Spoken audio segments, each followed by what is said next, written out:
మనము భగవంతుడికి రోజు అనేక పువ్వులతో పూజ చేస్తామా? చేస్తాం కదా.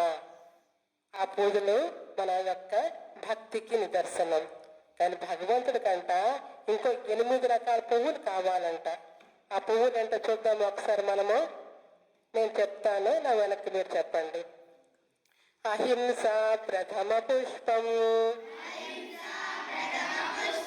పుష్పమింద్రియ నిగ్రహం, సర్వభూత దయా పుష్పం,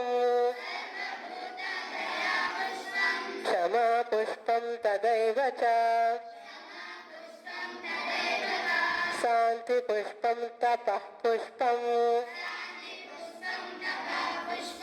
ధ్యాన పుష్పం తదైవ చ,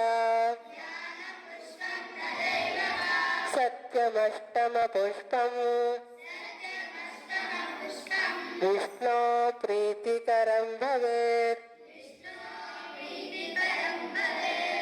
దేవుడికి ఇష్టమైన పుష్పాలు. ఒకటోది అహింస, ఎవరికి కూడాను మనము బాధ పెట్టకూడదు.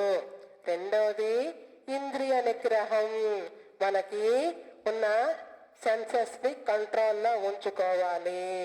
మూడవది సర్వజీవుల యందు మనము దయ చూపించడం. నాలుగవది క్షమించడం, క్షమాపుష్పం అంటే క్షమించడం.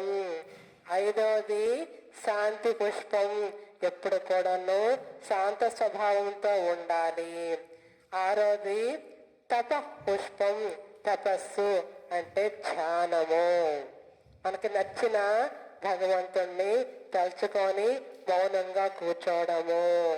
ఏడవది ధ్యాన పుష్పం, ఇది మౌనంగా మనం భగవంతుని యొక్క ధ్యానం చెయ్యడము.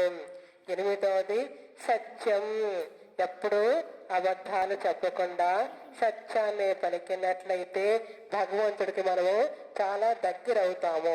ఈ 8 గుణాలు మన జీవితంలో కానీ మనం పాటిస్తే అది దేవుడికి గొప్ప పువ్వులతో పూజ చేసిన ఫలితం వస్తుంది.